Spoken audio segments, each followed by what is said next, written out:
Hello and welcome to Zero Hanger TV. Another week of footy done and dusted. Another weekend of footy to preview and review. An exciting round 3 coming up. But first, we want to be touching on everything that happened in round 2. And once again, another weekend of tribunal talk. Even with 3 rounds into, I feel like we've had 6 weeks of tribunal talk. But Peter Wright just couldn't let that, come to an end this week. He's looking at 3 to 4 matches, it sounds like. With what the MRO's graded and obviously direct to the tribunal. And it's going to be a massive talking point for Essendon early into their season. How have you kind of seen the incident and unfold and what do you think their best case can be? Yeah, well, the Peter Wright one is definitely quite controversial. It's really sitting in the middle of that grey area, kind of likened to Braden Maynard's, bump or hit on Angus Brayshaw in the final last year. And if you go back even further to the start of 2023, Tom Lynch on Alex Keefe as well. Both those players did get off. They were, argue the fact that they were contesting the ball in a footballing act, but it was just unfortunate that both Keith and Brayshaw received suffered concussions and, was subbed out of the game. And unfortunately for Angus Brayshaw, ended up retiring. So I guess for Essendon fans and maybe their lawyers, that's probably 2 examples they can look at in terms of arguments for Wright to get off. But there's obviously been a little bit of interpretation change in these type of contacts and contests where players in Wright's position are probably more so have a code of conduct and a safety mechanism that they need to implement to take care of the opposition player, in this case Harry Cunningham from the Swans. So I think the AFL has an opportunity to probably make a stance on something like this. If you really break it down slow motion, I think Peter Wright probably does his best to play the football as it is. You can see from almost 99% of the footage that he has the eyes all only for the footy. And it was just unfortunate that Harry Cunningham did get caught high, was stretched off, obviously suffered a concussion and will miss a mandatory 12 days on the sidelines. But it's definitely one that sits right in that grey area, which will divide a lot of AFL onlookers. Yeah, it's going to be an interesting to see how it plays out. Like you said, AFL will be coming a bit harder. Like the guidelines this year aren't all too different when it comes to, kind of contesting for the ball. And that's what Essendon will certainly push for in their challenge. And this is one of those funny cases where it could be 3 or 4 weeks or it could be 0. Like there's no in between. It's either he was at fault or he wasn't, and if he is, then as we say, this is a pretty severe outcome. So if he's found guilty, he's probably looking at 4 weeks. You'd think the AFL push for, and then the Bombers could really try and get him off free, much like Lynch last year. Pretty comparable incidents, but that's the other thing about this whole new MRO tribunal era is that looking back on incidents prior to this year, it's going to be very hard to kind of state that they can or should have the same outcome. So it's going to be a very interesting one. It's obviously such a critical period as well for the Bombers who fell short of the Swans and really want to be getting back into some winning ways, some big games coming up. And, 3-4 weeks, pardon me, really puts him out for some crucial games. I think that might include Anzac Day or might be back for Anzac Day if it is set at about 3 weeks. But it's going to be a really tough one to get off, I think. But yes, there are some comparable incidents from last year that could certainly work in their favour if they're kind of opened up during the tribunal. The other one's Max King and the Saints deciding to challenge his 1-game ban. High hit, I missed it on Thursday's game. Obviously, it happened in the dying moments of the Saints' win and certainly going to sour their chances against the Bombers who, again, could be without their own key forward. But they'll have a case. I thought it was probably a surprise they'll challenge it, but with such an important player, maybe they're happy to kind of spend that 10K if it means he could get off. So they'd have to get impact down to low, which means he'd be hit with a fine. And there's certainly a chance. McRae was kind of okay getting up, wasn't too dazed, was able to play out. Concussion report as we know of. So King might be a chance, but 2 trips to the tribunal this week. Yeah, I think in regards to King, he personally, I think he should at least miss 1 week. I know McRae did get up, played out the rest of the game. As you said, there's probably no signs of concussion or evidence of that post-game. But, he did dispose of the football. He handballed it up the field and King, just caught him high and it was late. Yeah. So that is something the AFL has been quite clear on and adamant on stamping out of the game. Looking forward, they don't want players doing that. If you can choose not to bump, they're saying just don't bump for the sole purpose that in case you do get them high, you will be rubbed out and miss potentially 1 to 2, if not more weeks. So I don't see King playing in round 3 against the Bombers. I don't either. Despite how maybe low impact or McRae's, I guess, suffering or lack thereof, was from the contact. But I definitely don't see him getting off this week. Yeah, it's kind of, there was a similar one on Sunday. I think Latham Vandermeer and Alex Sexton, and really they just got to have a look at challenging the ball, and King, very late to it, and then that kind of level of impact where it was more or less negligible. So that there's going to be a bit to play out in both of the cases that we're going to see on Tuesday evening. I think as a verdict, I think they both kind of get upheld, and King's looking at 1 and Wright's probably looking at 4 weeks overall. Yeah, I think I'm with you on that as well. Now, another contentious issue in the game is Luke Beveridge, obviously a bit interesting at the selection table. He always has been. He always has been. He's got a host of midfielders, premiership midfielders, all Australian midfielders, and obviously you can't fit the list they do have into the 6 or 8 midfielders they do play on game day each week. Jack McRae has been one that's kind of consistently popped up throughout the last 3 or 4 weeks in terms of where does he sit. There's reports and rumours that rival clubs are looking at his availability despite being contracted to the end of 2027 at the Dogs. He's a 3-time All-Australian. He's just an accumulator at best. He found himself the half forward last year. He was suffering a minor injury leading into this year and this 2024 season. Played 2 VFL games prior to the season starting against Melbourne last week, but still has found himself out on the outer. They've opted to go Riley Sanders, the debutant from last week, and Harvey Gallagher as players rolling through there on the likes of Marcus Bontempelli, Adam Treloar. But his VFL performance kind of raises a few eyebrows. It was unavoidable. Just here, 47 disposals and 17 clearances for Footscray in the VFL. Does this warrant a senior recall, I guess, under heading into round 3? It's a funny one. I was thinking maybe before the weekend that Pevo probably won't bring him in against West Coast. Like you've got they had obviously a winning formula on the weekend over the Suns, and you come up against West Coast, who you should think they should beat. Although in the corresponding game last year at Marvel, they actually lost to them. But you'd think Bevo will stick to his guns in a game that he sees very winnable, and wouldn't want to change anything, especially when the message has always been, hey, shouldn't you maybe look at this or that, and Jack McRae kind of being at the forefront of all that. So prior to the weekend, I thought maybe you wouldn't bring McRae back in, but his efforts in the VFL. Plus, I think Ed Richards might miss through concussion. Looks like Nick Caulfield's probably going to be another out, so they're going to have to rejig some things anyway. McRae, you'd like to think comes in. It is kind of staggering. You think that they don't have Bailey Smith in there through injury, and that McRae still can't get a look. So there's got to be a role for him, and it might not be straight on ball, but he certainly, I think, only makes their side better. So it's still a bit astonishing. It should also mean, with Caulfield and Richards out, that Caleb Daniel should feel a bit safer for another week. Obviously, he got his start. Probably wasn't as impressive as he was as a sub, but I guess that comes with having fresh legs midway through a game. So there's going to be a few changes for the Dogs. Don't see Rory Lobb getting back in with how Sam Darcy played as well. So it's an interesting one. But I'd be surprised if Jack McRae isn't in their round 3 side against West Coast this week. Yeah, I definitely agree. I think a bit of a rejig, as you mentioned before, throughout the half-back line.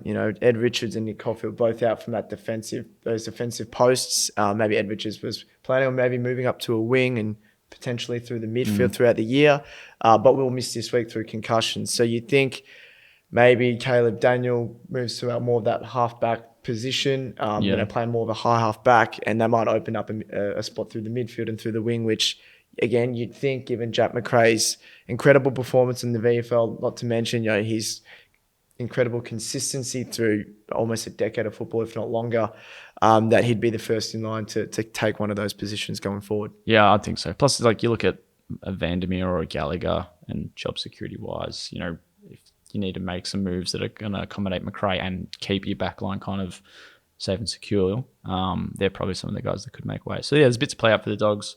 Obviously, we'll wait and see what Caulfield's shoulder injury is like, and a bit more for them. But all eyes are going to be on Bevo and Jack McRae throughout selection this week.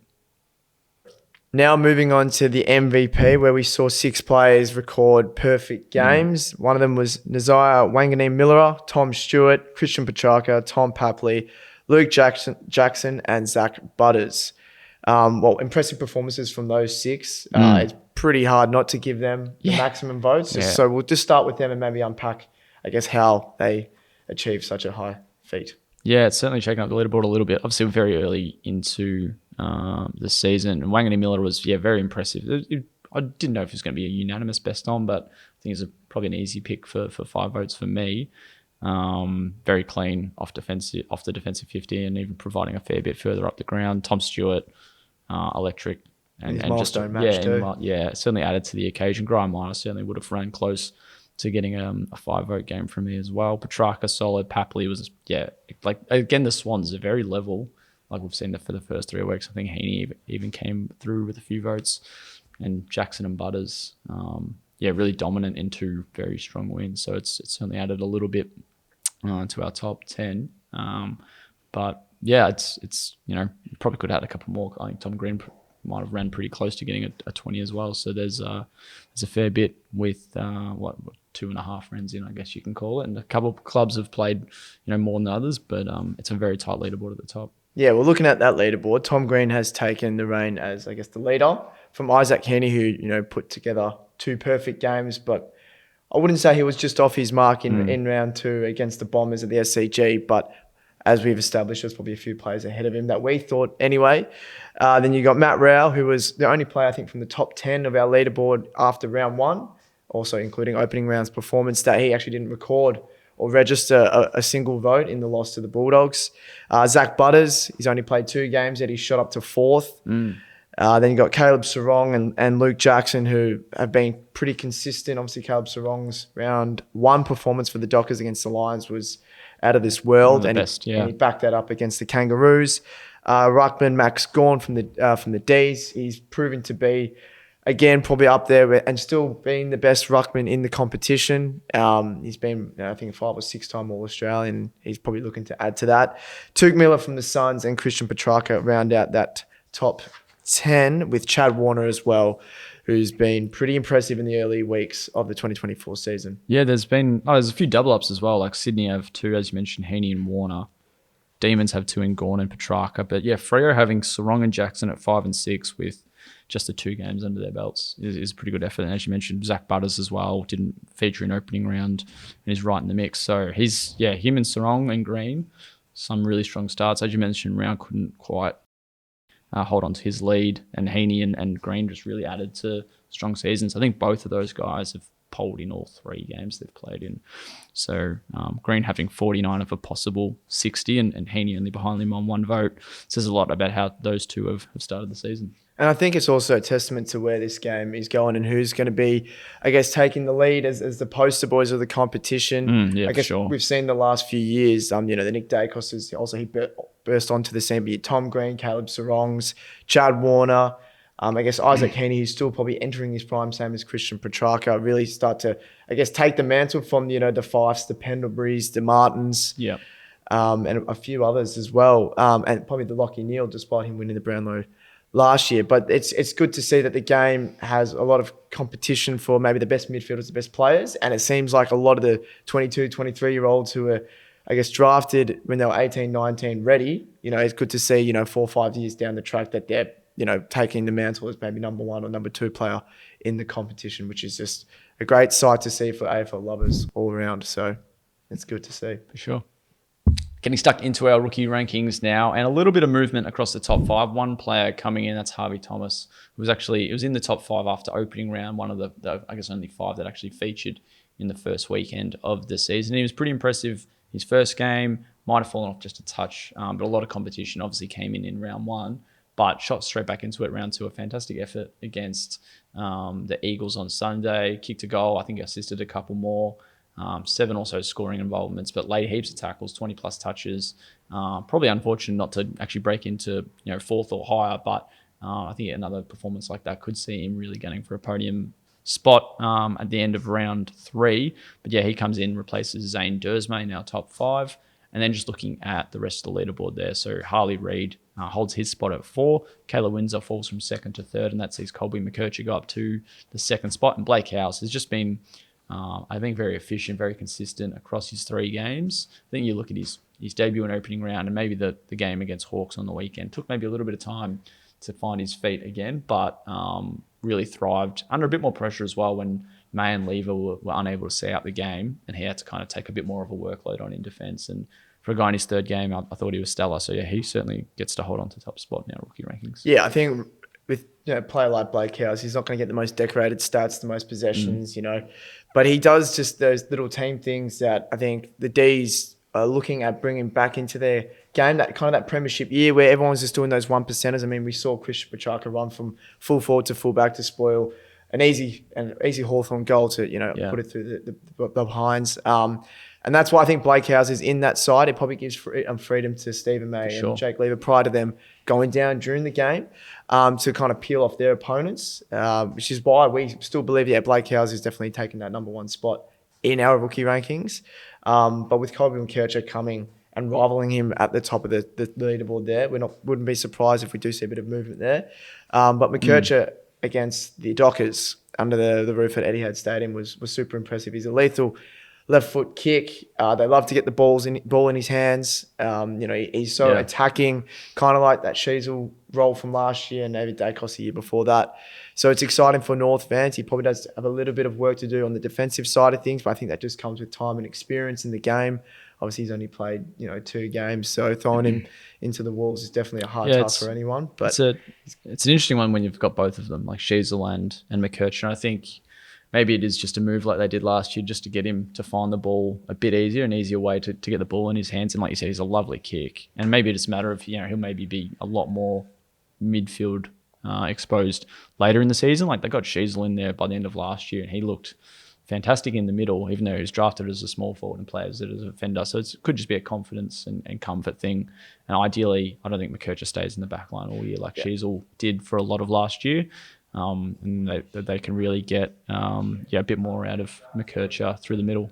Yeah, obviously Harley Reid with his trademark fend off on Stephen Cornelio. We're hoping to see that somewhat soon, but to be in, I guess, round 2 against quite an experienced player and a good player in Stephen Cornelio, it was I've definitely got Eagles fans excited, definitely got AFL fans excited to see that kind of play. Obviously, we've seen Harley Reid in his draft year and the highlights, and we thought, could he do that potentially at the AFL level? And it seems like seemingly he can. He's definitely not shy to get physical with players who are definitely bigger than him or experienced than him, have the runs on the board that he hasn't got yet. So he's definitely one to watch and will be one to watch as the year unfolds, despite maybe the Eagles' on-field performances maybe not matching up to his. Sure. Yeah, and then obviously just Caleb Windsor. Nothing against his game too much. Probably quieter out of the 3 he's had, but just some good form from McKercher, and I think he's going to feel a bit of a pinch from Reid and the likes of Thomas. And a couple honourable mentions, I think, to Sanders, Seth Campbell, Darcy Wilson. Sean Manor looked okay in his first full game for Geelong. So, there's going to be plenty more competition to come in our rookie rankings over the next few weeks. All right, now for the best segment on Zero Hanger TV, our lovely mailbag, where you can submit your questions, takes, or thoughts via our Instagram page each week. And we've got a couple for today's episode. First one is a question from ZPies 2024. Who will win the Brownlow? I think Goulden is what ZPies reckons. Not a bad start from Errol. Heaney's probably got a few votes under his name. Chad Warner probably ahead of him as well. Although Errol probably a good chance to get 1 or 2 over the last couple games. I still like the Bont.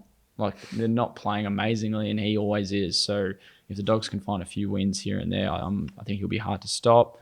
Still can't rule out Dacos, I would have thought. But yeah, Butters, Sarong, if those 2 can contend for top 8 spots, probably expect more so from Port Adelaide. But if Freo can continue their winning ways for large portions of the season, it's going to be hard to go past Caleb Sarong as well. Yeah, I think just with the Swans, I mean, Gordon definitely, he surprised everyone last year. But I think he's his 3rd or 4th place finishing in the Brownlow. So there's no shadow of that he can't poll votes. The umpires obviously love him. I watched the Essendon Swans game, and his work rate through the arcs is phenomenal. It's probably second to none. His ball delivery, his ball use is just as good, if not the best in the competition. And it's a reason why he's probably so damaging, and why umpires probably see him as more of a pole getter, as a 3 voter, as opposed to maybe a 1 or even a none.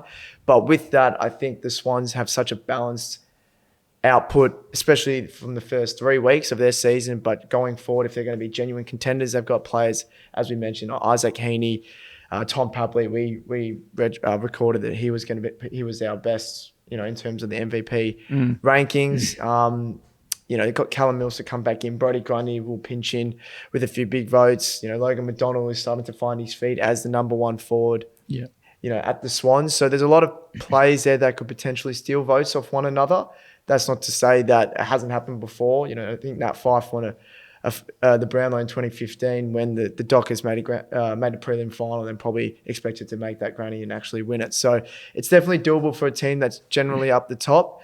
But my tip is still going to be Tom Green from the Giants. He started the season off, in terrific fashion. He's leading our MVP rankings. He's probably up there with, maybe 7 to 9 votes so far in his first 3 weeks. He does it on the inside, does it on the outside. He's starting to really hit the scoreboard now, which is a big tick for a midfielder.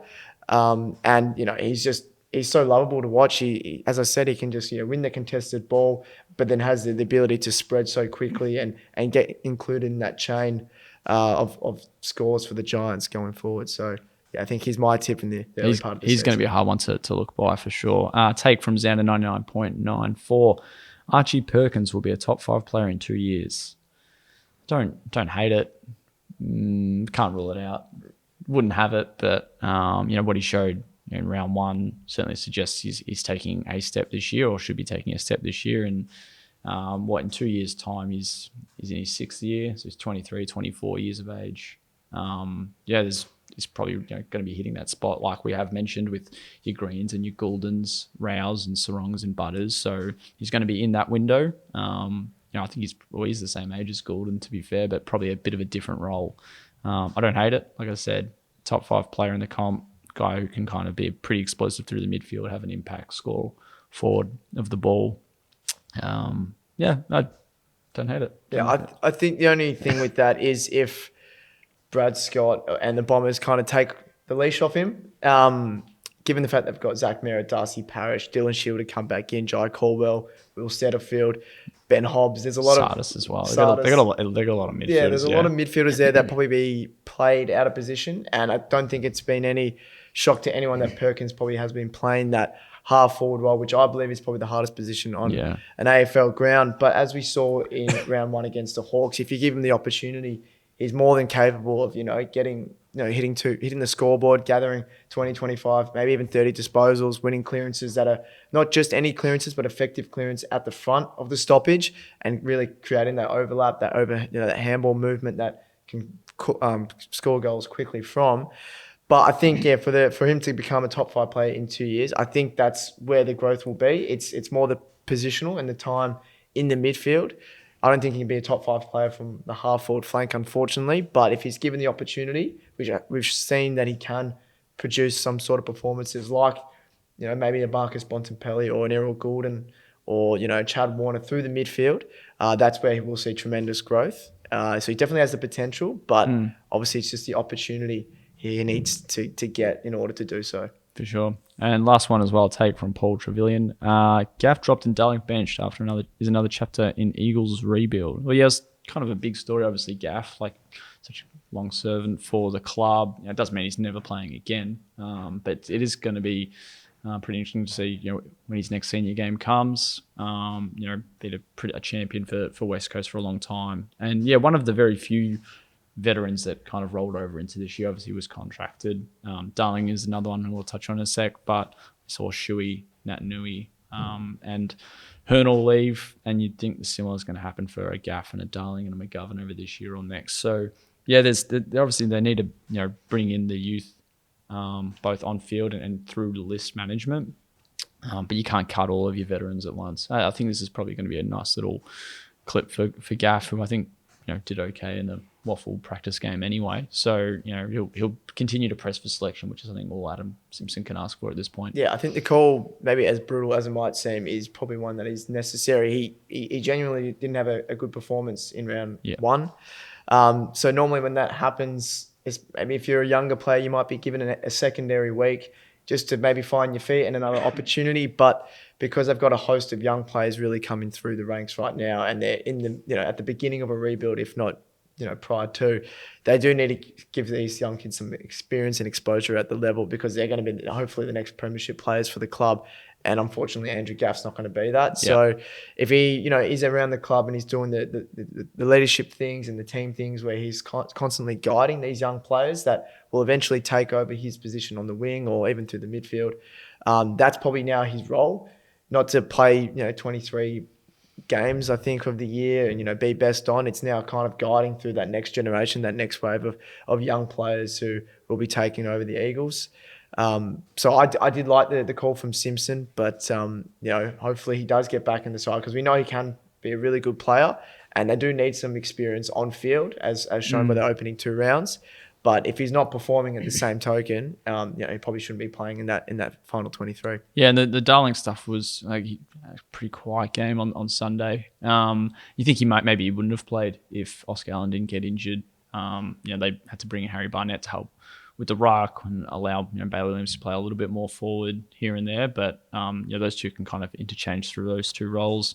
Ryan Marrick off the bench, probably could have been an outcome if Oscar Allen wasn't injured, that Darling also didn't play on the weekend. And they have Allen with Williams and Barnett and Marrick kind of in that front third. So that was kind of an interesting one as well. But we'll wrap up there for another episode of Zero Hanger TV. Thank you again once again for watching. You can always tune in on your podcasting platforms on YouTube and as well on zerohanger.com.au.